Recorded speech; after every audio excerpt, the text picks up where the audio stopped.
আকাশবাণী কলকাতা সমীক্ষা। আজকের শিরোনাম ই বর্জ্যের বিপদ। লিখেছেন রঞ্জন সেন। ইলেকট্রনিক সামগ্রী প্রযুক্তির আশীর্বাদ, অথচ বর্জ্যে পরিণত হলেই তা যেন অভিশাপ।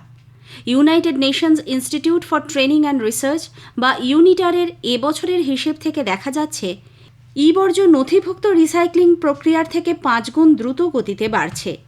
2030-এ বিশ্বে যার পরিমাণ দাঁড়াবে 8,20,00,000 টন। 2022-এর তুলনায় এই বৃদ্ধি প্রায় 33 গুণ। মানুষ ও পরিবেশ দুয়ের পক্ষেই ই বর্জ্য একটা বড় বিপদ।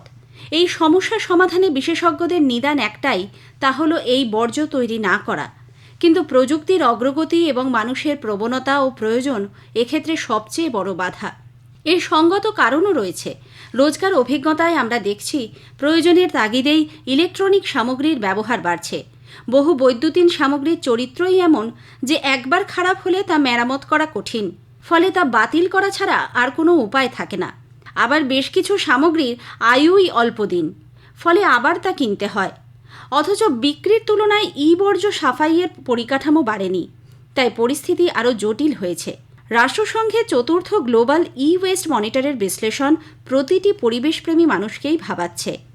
বিশেষজ্ঞরা বলছেন 2010 সালে সারা বিশ্বে 34 বিলিয়ন কেজি ই বর্জ্য তৈরি হতো, এখন হয় প্রায় 62 বিলিয়ন কেজি।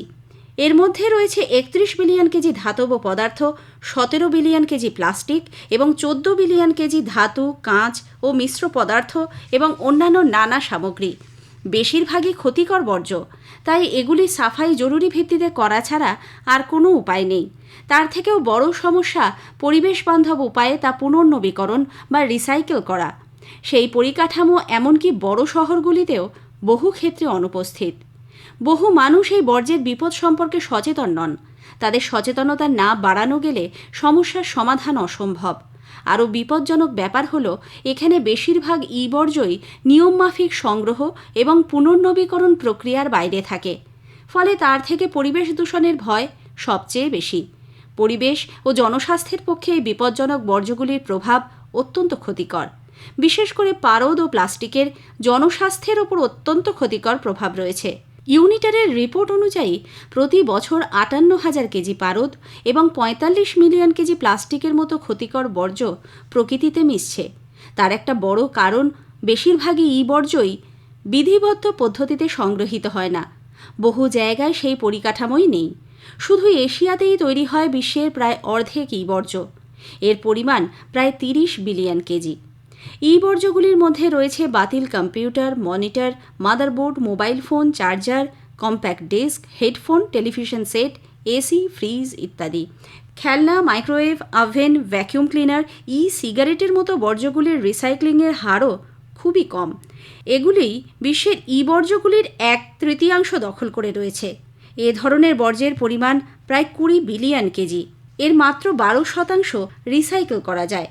অন্যদিকে laptop, mobile phone, GPS device, router ইত্যাদি মিলিয়ে তৈরি হচ্ছে বছরে 5 বিলিয়ন কেজি ই বর্জ্য। হিসেব মতো এর মাত্র 2% সংগৃহীত ও পুনর্নবীকরণ করা হয়। এমনিতে সাধারণ বর্জ্যের বোঝা সামলাতেই তৃতীয় বিশ্বের বহু দেশ নাজেহাল। ই বর্জ্য পরিস্থিতি আরও জটিল করেছে। বিশ্বের 81টি দেশ ই বর্জ্য সংক্রান্ত একটা সাধারণ নীতি নিয়েছে। 67টি দেশে এ নিয়ে রয়েছে নির্দিষ্ট আইন। বেশ কিছু দেশ ই বর্জ্য সংগ্রহের লক্ষ্যমাত্রাও বেঁধে দিয়েছে। কিন্তু ই বর্জ্য পুনর্নবীকরণে প্রয়োজনীয় ব্যবস্থা নিয়েছে মাত্র 36টি দেশ। মনে রাখতে হবে, ইলেকট্রনিক বর্জ্য ঠিকমতো সাফাই না করলে পরিবেশ ও জনস্বাস্থ্যের পক্ষে তা চরম বিপজ্জনক হয়ে উঠতে পারে। এই বর্জ্যে থাকা সীসা, পারদ, ক্যাডমিয়ামের মতো পদার্থ দূষিত করতে পারে জল, মাটি, ঘটাতে পারে বায়ু দূষণ, বাড়াতে পারে গ্রিনহাউস গ্যাস। এতে মানব স্বাস্থ্য এবং পরিবেশ দুই বিপন্ন হওয়ার আশঙ্কা। সমীক্ষা শেষ হলো। এটি লিখেছেন রঞ্জন সেন।